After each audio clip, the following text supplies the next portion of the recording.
Well, hi, hello, and welcome to another episode of Let's Talk About Myths, baby. I still hate singing that. I am that woman who talks in your ear about all things ancient Greece, Liv. And today I am here with more of Sparta, because gods, this series is fun and fascinating, and gods, there is just so much to say about this ancient people, for good and bad. Today, though, we're talking about mythology, the thing that makes this podcast what it is. But we're talking mythology of Sparta, in many forms. It's not like I don't talk about certain regions in most episodes of this podcast. Like, I try to center these things in locations when they have them. And I try to feature the history of those regions wherever I can. But so often, myths aren't necessarily, about a certain place, even if the stories might feature a place.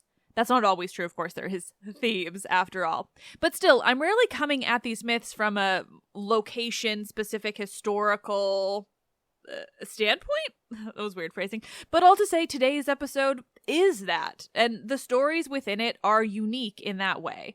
They're not all brand new, but what is new is this focus on Sparta and what these stories actually meant for the real ancient Sparta and its people. This is all about them and their weirdness, that Spartan mirage and all the oddities and confusions that it's inflicted upon us all. What that also means is that this episode isn't narrative-driven in the way that these myths normally are, because for the most part, I'm reminding you of particular myths, characters, and stories that are so deeply tied to Sparta, but which have typically already been covered pretty heavily on the podcast, with one major exception. Today, though, it's all about what makes those myths Spartan and what that means. I hope you're all enjoying this series as much as I am, because gods, it is so interesting, and learning this much about actual history is such a thrill. I cannot wait for you all to hear not only the rest of these narrative episodes, but also the conversations. It's getting good. I mean, the last two were also so good, but the next two are they're diving into the really juicy stuff. Just you wait.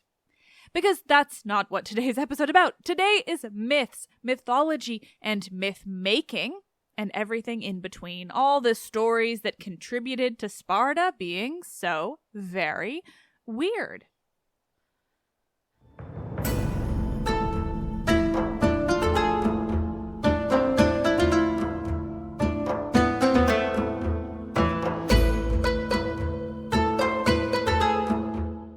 This is episode 196, Mythology versus Myth-Making, from the Heracleidae to Thermopylae.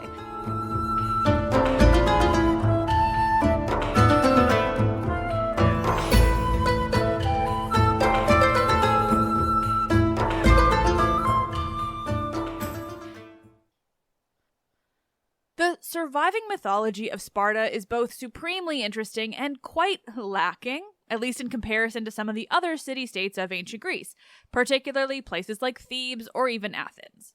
That isn't because Sparta didn't have their own mythology, their own oral storytelling tradition, but more so that we don't have a whole lot of it that survives. I imagine they must have had so much that just didn't get written down or didn't get preserved. Like, we know they had a really, really strong tradition of oral storytelling and singing these songs and poets and all of that. We just don't have a lot of the evidence of it. And often when it comes to Athens versus Sparta in terms of sourcing, Athens always wins out. Add to that Sparta wasn't big on sharing its culture outside of Spartans, and you've got a recipe for lost works. But the myths that we do have that directly relate to Sparta are, fortunately, very interesting and tied directly to their origin stories. Namely, the story that you heard about just briefly in my conversation with Maria Pretzler, the Heracleidae, or the return of the children of Herakles, and the Dorian invasion or migration. Other than this origin story, which we know is a huge part of Spartan history and lore, the myths most famous to them are those that we know well, but we know them from the wider world of ancient Greece rather than Spartan sources. Characters like Tyndareus and Leda, who, along with Zeus, are the parents of Helen, Clytemnestra, and the Dioscuri, the twins Castor and Polydeuces. Through them, we then tie in Menelaus, husband of Helen, who becomes a huge part of Spartan culture. There was a major temple to Menelaus and Helen, and they often even carried a statue or something like that of him when they went on military campaigns. It all adds this fascinating layer of Sparta utilizing the heroes that made them so incredibly famous amongst the other Greeks. Homeric heroes are really the epitome of ancient Greek defining culture, aside from Herakles, who is also going to be well represented, as I will tell you.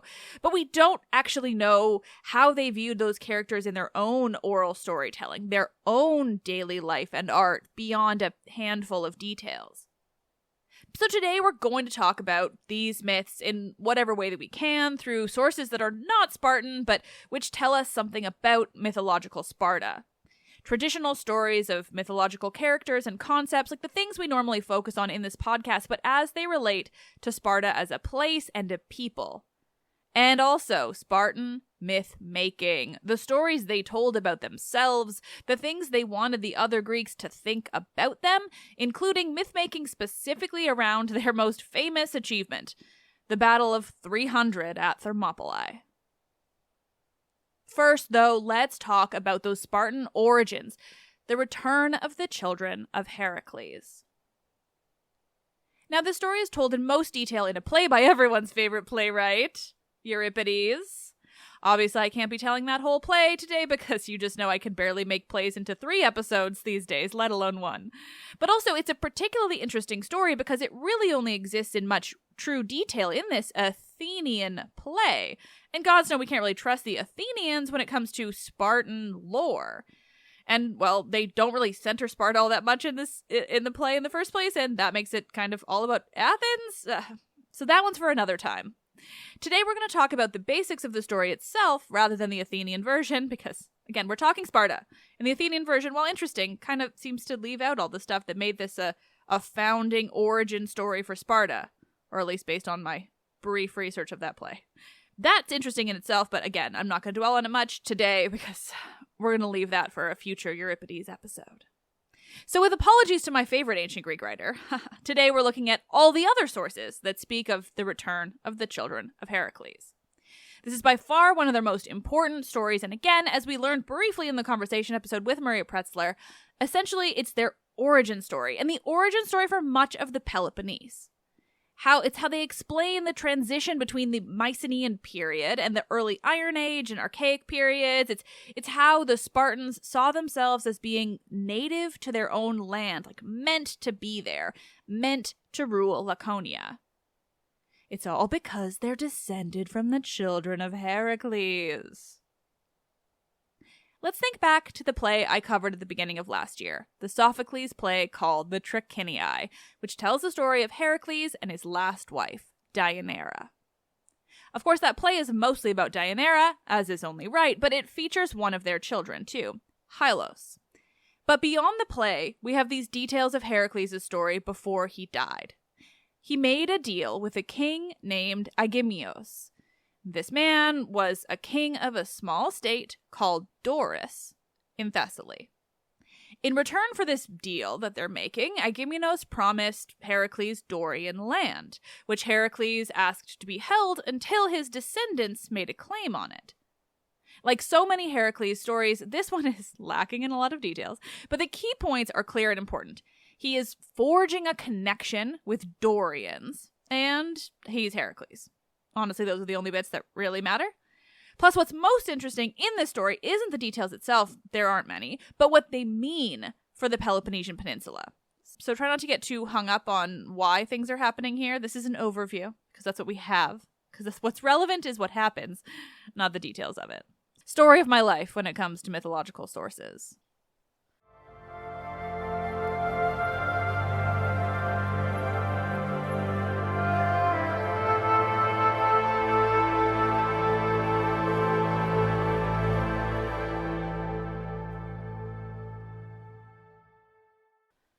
So with the background on this deal made by Herakles, we'll jump right ahead to once he has died, and we're going to return to his son with Deianira, Hylos, the one character in the family who survives the events of Sophocles' play, the Trachiniae, and the events of the myth itself.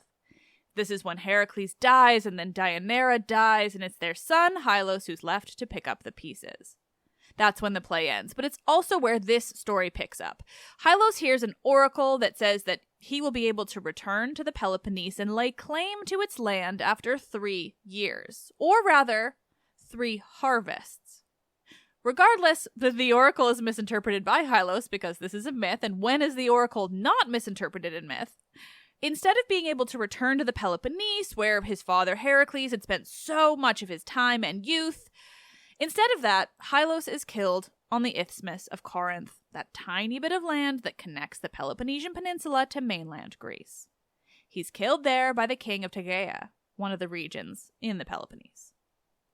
And more time passes after the death of Heracles' son, and eventually his grandson, a man named Aristomachos, once again tries to return to the Peloponnese and lay claim to the region on behalf of his ancestors, Hylos and Herakles.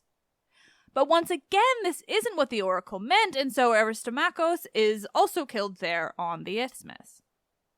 It's relevant, I think, too, that they're dying on the Isthmus, because essentially that is like the entrance to the Peloponnese, the threshold. It's like they can't even make it further than that bit of land that connects it to the rest of Greece. But with this further death, finally the descendants of Heracles are able to sort out what exactly the oracle meant by 3 harvests.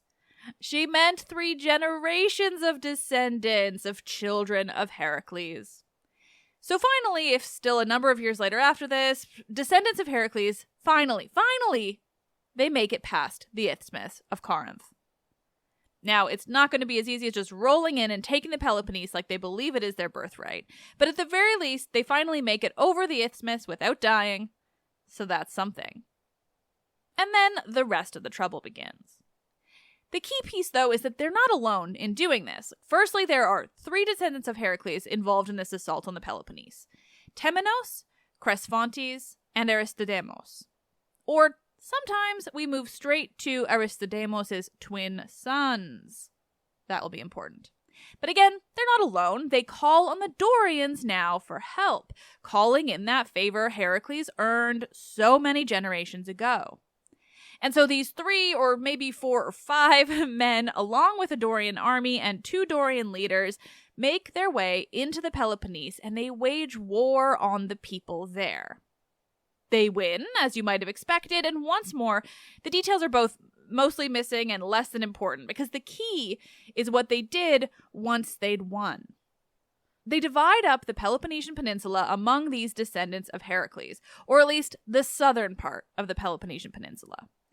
Temenos takes the city of Argos, Mycenae area, Cresphontes takes Messenia, and Aristodemos, or his 2 sons, Eurysthenes and Procles, they take Laconia, Sparta. And the reason it's important that it may have been his twin sons, and certainly his twin sons are believed to have taken over at some point regardless, but it's that these twin sons then become the ancestors of the 2 kings of Sparta.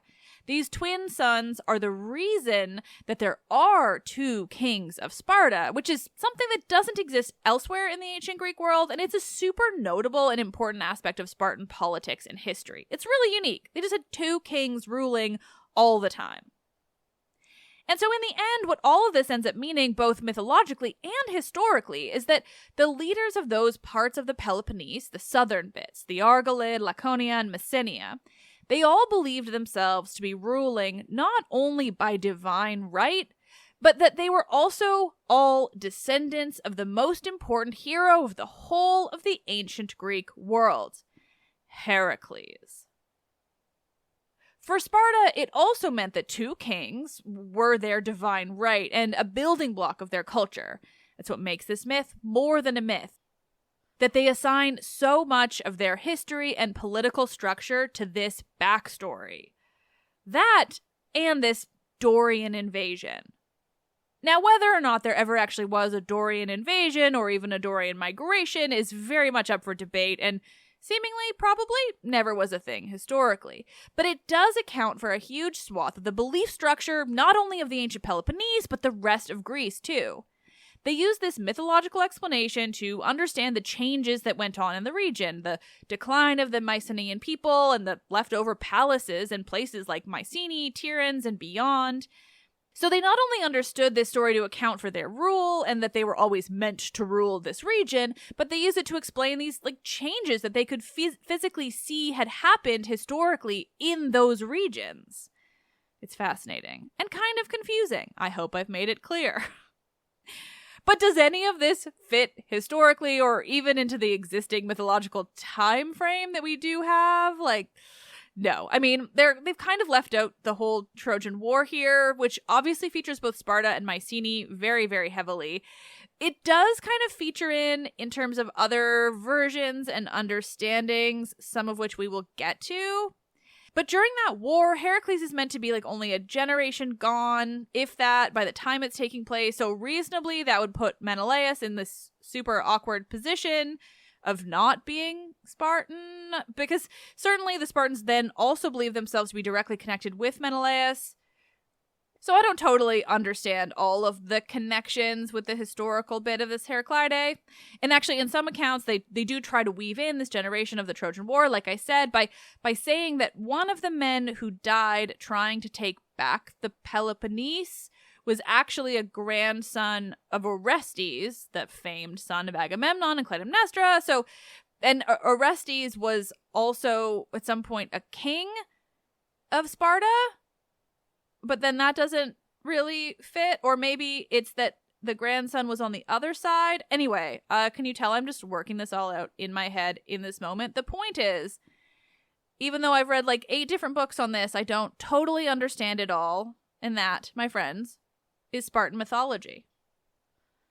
But regardless, they're really just trying to fit in not only every memorable name that they want to remain associated with as these Spartans, like the heroes of the Trojan War and Heracles, but they're accounting for the end of a cursed line in that family too, by noting the death of Orestes' grandson. They're allowing him to be part of things without bringing that epic curse of the Tantalids, the Peloponnese, all of that, any further into Peloponnesian lore.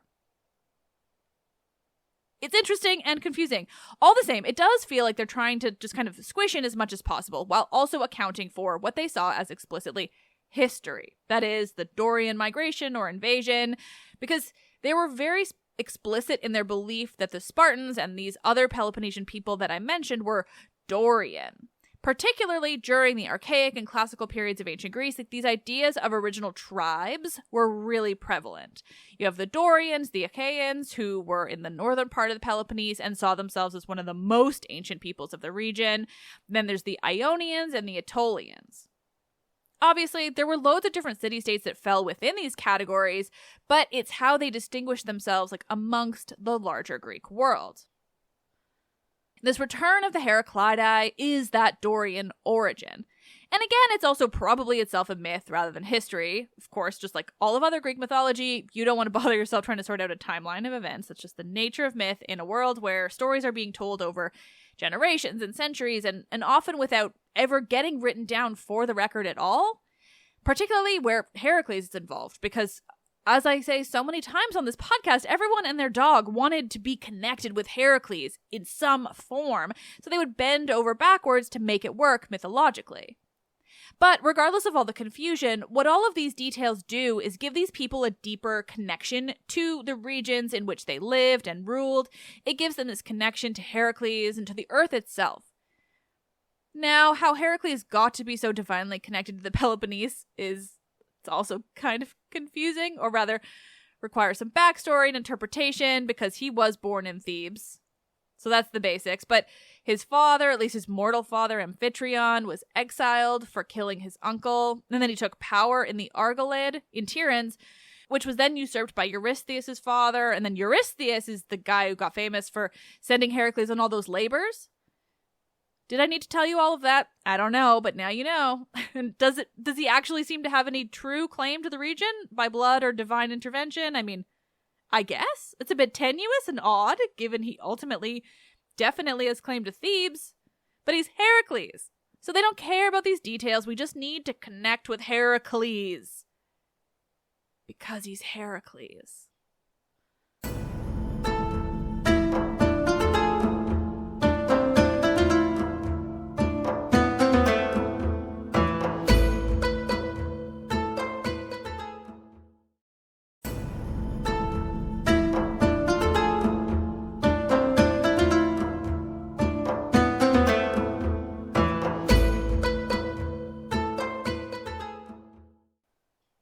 But Herakles is not the most important name from the world of ancient Sparta.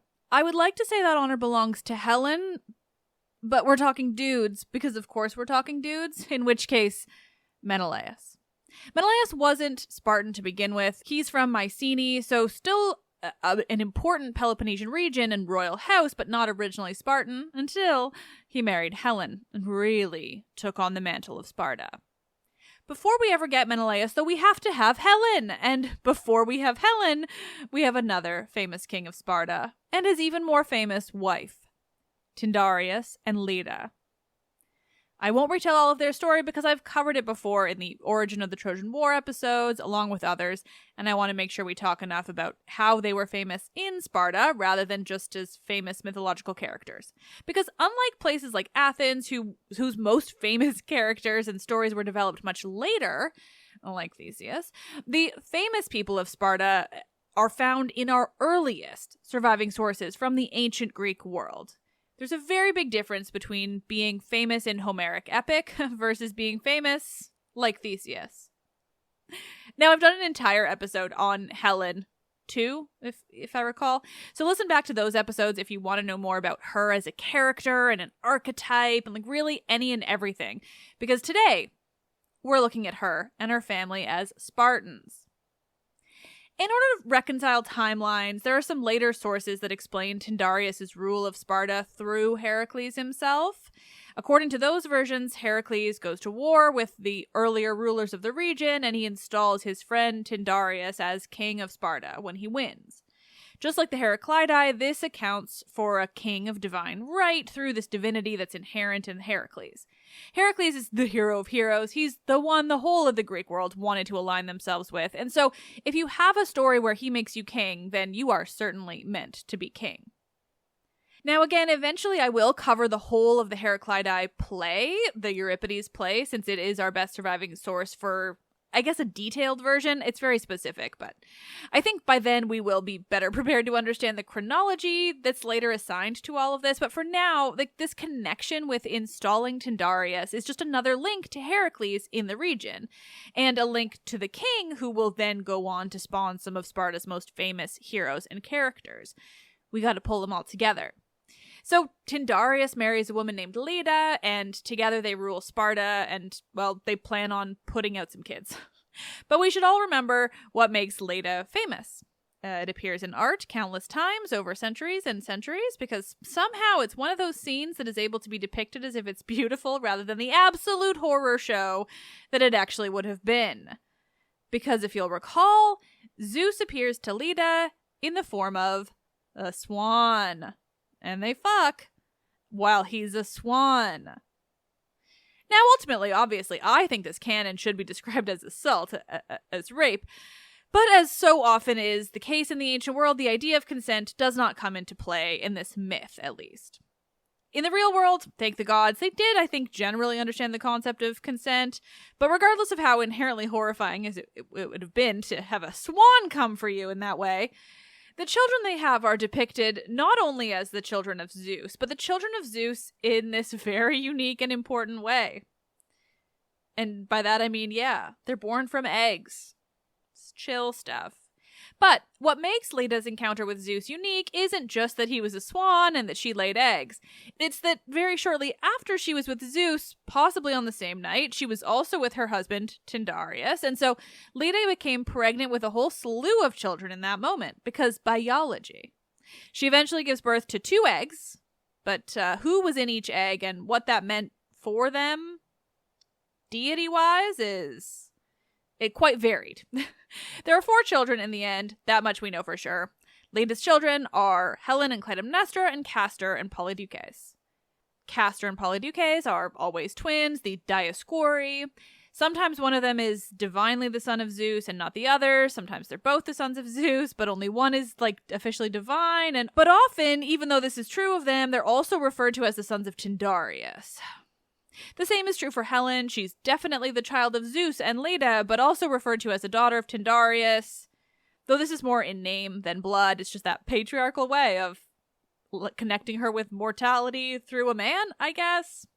And Clytemnestra, well, she's just not talked about much at all. Certainly not considered to be divine. We can generally understand her to be the daughter of Leda and Tyndareus, also apparently seemingly from an egg. Clearly, as I've indicated, the origins of these 4 children of Leda have to be some of the most confusing and convoluted pieces from Greek myth. They are just messy. There are too many sources and none of them line up. And just to make it even messier, I will also point out that there are some sources that have Leda and Tyndareus having another few children that are never figure into anything, but also maybe were around. Mythology. Fortunately for us, this genealogy isn't what we're most concerned with today, and thus why I'm only laying it out in these brief and deeply confusing terms. Again, I've talked about it more in past episodes on the origin of the Trojan War and on the Dioscuri, the twins that become the zodiac sign Gemini. Also in episodes devoted to Helen herself. There are so much. It's well-trod territory.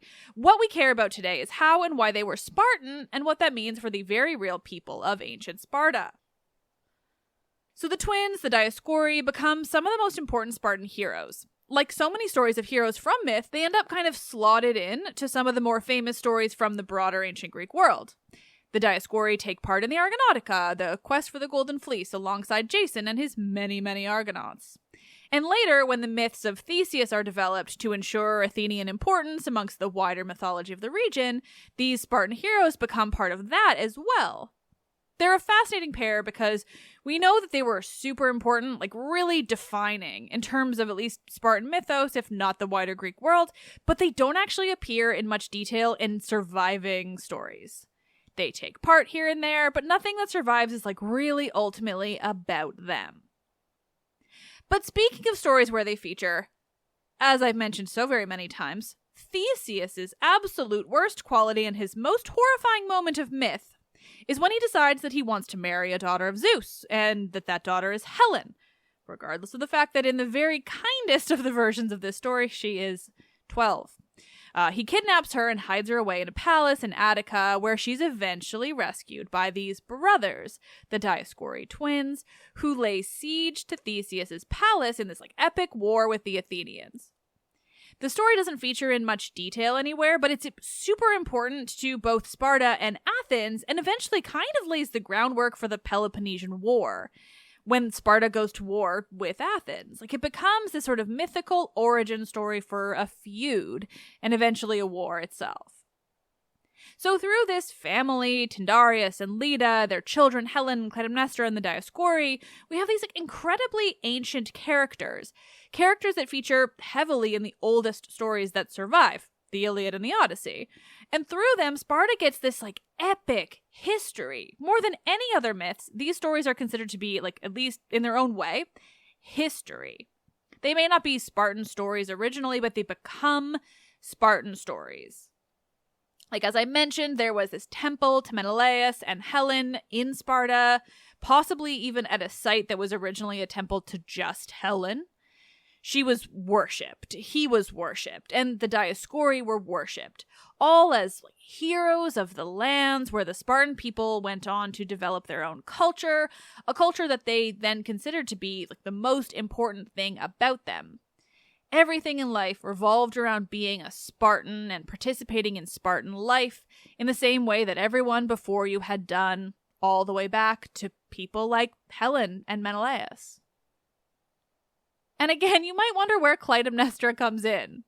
Frankly, given the sourcing, I probably could have even left her out of my telling entirely, but gods know I wouldn't do that, because even though the Spartans didn't seem to really claim her as their own or care about her that much, I will love her always. But that's basically it. They didn't really say that she wasn't Spartan, but they also didn't really connect with her as a Spartan. And certainly not in the way they connected with Helen. Clytemnestra moved away and married a Mycenaean, so maybe that contributed to it. Or, it's just like that time that she murdered him in the bath after he'd won the most important war in ancient Greek history and mythology. Either way, she just kind of doesn't feature. But we can love her as a Spartan woman, like I certainly do. But what about mythology of Sparta that isn't quite mythology?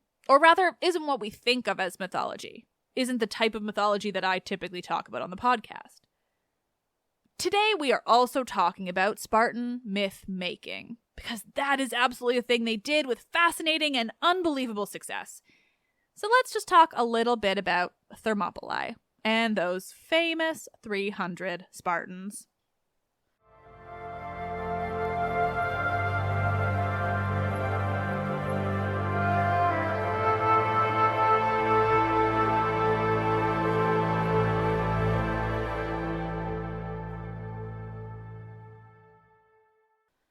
When we talk about the myths surrounding the Battle of Thermopylae and the 300 Spartans, I think a lot of people would assume that the myths, this idea of myth, comes from things like Hollywood, maybe, from the minds behind the movie 300 or something like that. Or even if we're stretching back to the ancient world, I think the assumption would be that if something is a myth about that battle, then it probably came from someone like Plutarch, writing during the Roman period, or even Herodotus, the Greek historian who was very much not a Spartan, but was writing not that long after all of these things happened. Basically, I think the assumptions would be that these are myths that evolved around the idea of Sparta, but arose so much later around these sort of misconceptions, rather than something that Sparta did by itself and for itself. Does that make any sense? I hope it will soon. Because, that's not true. But I think the most important, interesting aspect of all of this is that the myths surrounding Sparta, particularly surrounding Thermopylae and the 300, were in large part created by Sparta itself to mythologize themselves, to turn themselves into something that they weren't naturally. They created a whole mythos around Thermopylae in a direct bid to make themselves more intimidating, more impressive, to make the whole of the world think that they were some kind of super soldiers, a people obsessed with war and training, an unbeatable force that no one would wish to go up against. Obviously, their own myth-making worked super, super well, too, because even today, there's still that image of these ancient people. But, it wasn't true, at least until they made it true as much as they were able to. Ancient Sparta took what happened at Thermopylae and the image of themselves that they could pull from those events, and they turned it into something much, much bigger, something much, much more impressive, and it stuck all the way up until today. The gist of what happened at the Battle of Thermopylae, for those who might not be aware, is that there was this narrow bit of land between the regions of Phocis and Malis, which had been used successfully in the past to deter invasions of Greece because it was a little spot that was easily defendable by the Greeks. So when the Persian invasion was imminent, the Greeks sent a force of men to defend the pass at Thermopylae, the Hot Gates. They lost. The Persians killed them all. But by and large, history remembers it not only as kind of a victory, but more specifically, what popular history remembers is these 300 Spartans that remained at the pass to defend it and who gave their lives in that attempt. In truth, there were almost certainly more than 300 Spartans there, let alone others who stayed and weren't Spartan.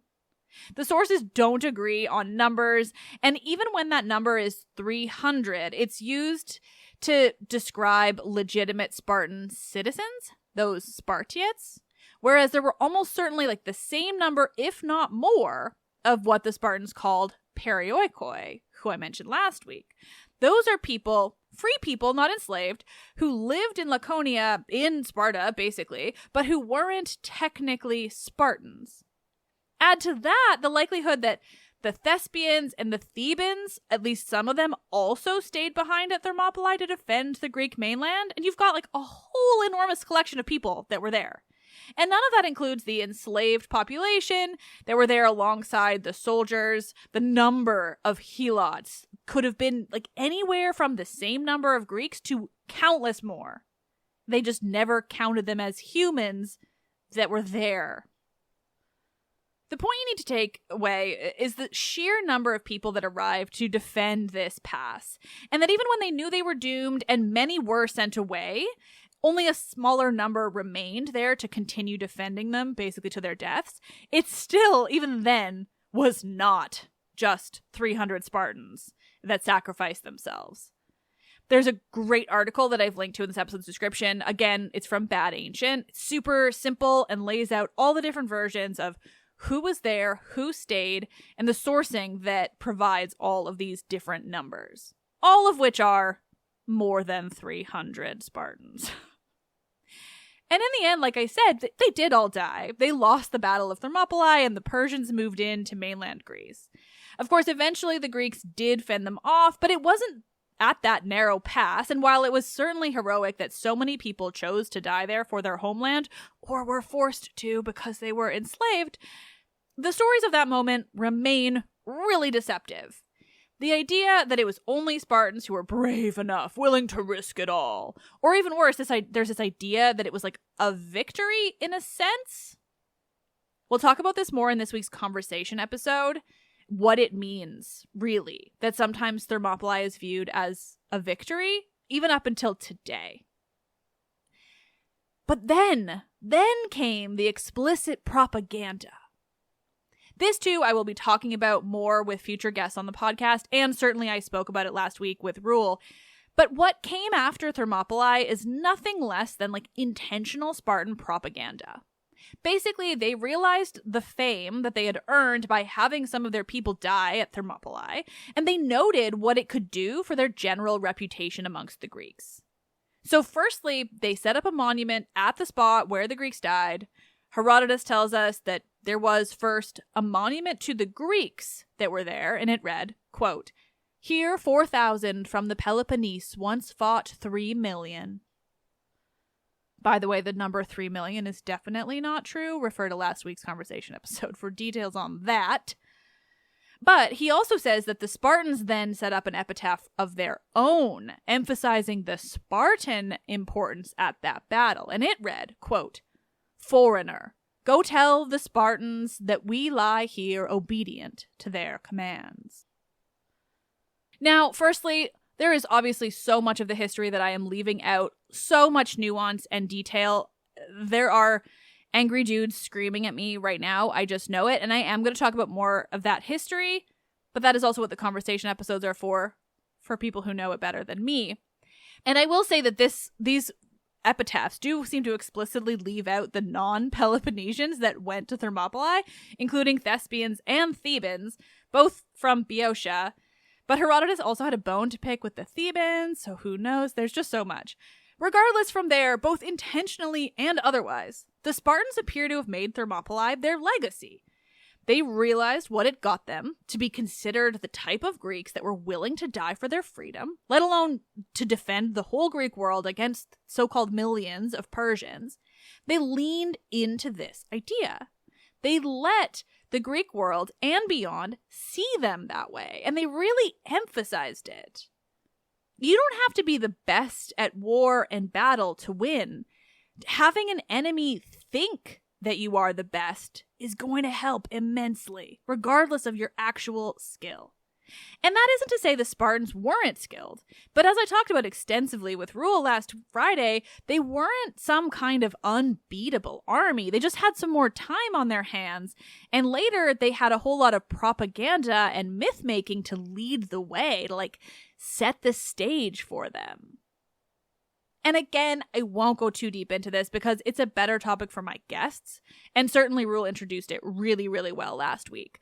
But I wanted to make sure that it's included in this episode because this idea of myth-making, of the Spartans intentionally setting out to convince the world that they were special, that they were better, scarier warriors than everyone else, is not only a fascinating idea, but it also really explains so much of what we think we know of them now. Certainly, much of what we know comes from the ancient sources, people like Herodotus and Thucydides, Xenophon, and later Plutarch. But those ancient people were influenced by what the Spartans wanted them to be influenced by. The actual Spartan world was so hidden away and secretive. Their culture so based in preserving their way of life, including their helot population, that so much of what was written about them could and should be questioned for accuracy even now.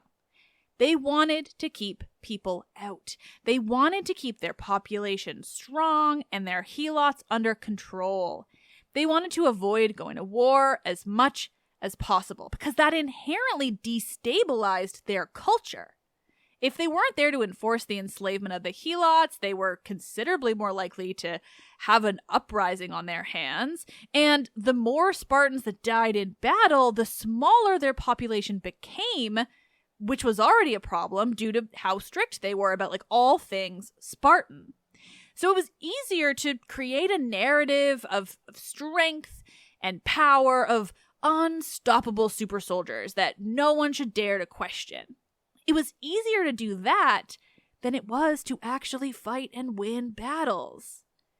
Not to say they didn't, but they tried to avoid fighting at all costs, instead choosing to spread this myth of themselves so that people didn't even want to stand up to them to begin with, or by having allied states fight on their behalf.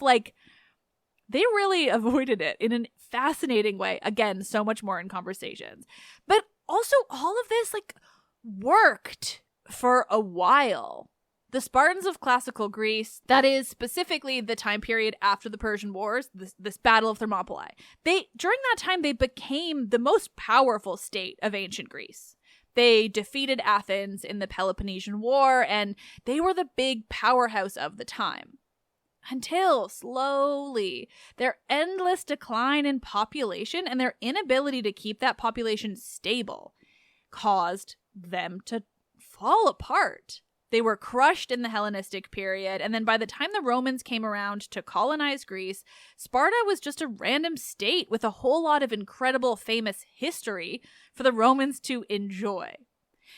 So I'll say it again, and frankly, I won't need to find good sourcing on this, but I have heard so many academics reference it that I need to tell you. But the city of Sparta became a kind of theme park for Romans, a place where so little actual power remained, where so few official Spartans still resided, that it was better off, or certainly easily used by wealthy Romans as a place to simply cosplay Sparta. They would go there and cosplay this historic, this such famous culture.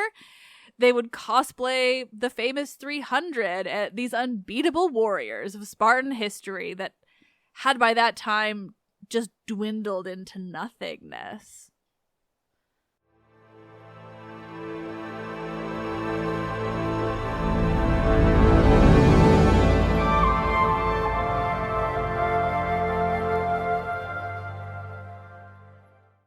Well, nerds, this episode was messier than I'd hoped. Turns out trying to talk about Spartan mythology is just as baffling as trying to talk about anything else to do with Sparta.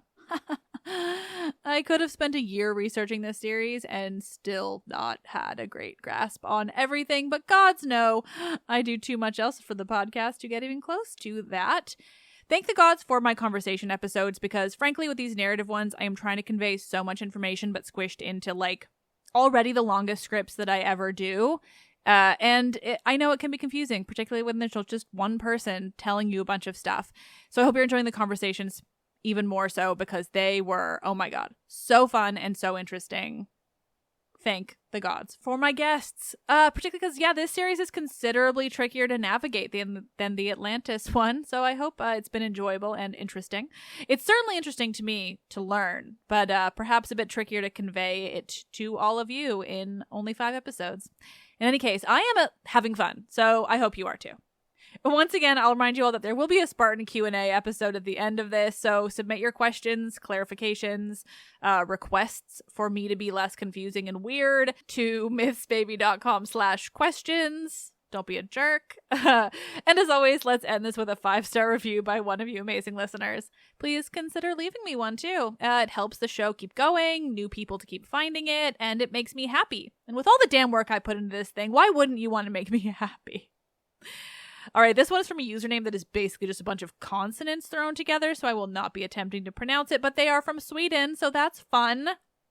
Absolutely amazing. I've always been interested in Greek myths and mythology generally, and I was looking for a good podcast to listen to, and this came up. I am absolutely hooked. The storytelling is fantastic, and it really shines a new light on the gods and goddesses. Thank you. That's so nice. Let's Talk About Myths, Baby is written and produced by me, Liv Albert. Michaela Smith is the Hermes to my Olympians and handles so many podcast-related things. For this series, honestly, Michaela gets an extra special shout-out. I should be saying that it's written by her as well. It's written by both of us, this Spartan series, that is for sure. Thank the gods for Michaela. Stephanie Foley works to transcribe the podcast for YouTube captions and accessibility. Help me to continue bringing you the world of Greek mythology and the ancient Mediterranean by becoming a patron, where you'll get bonus episodes and more. Visit patreon.com/mythsbaby or click the link in this episode's description. Thank you all. You are all the best. I am Liv, and I love this shit.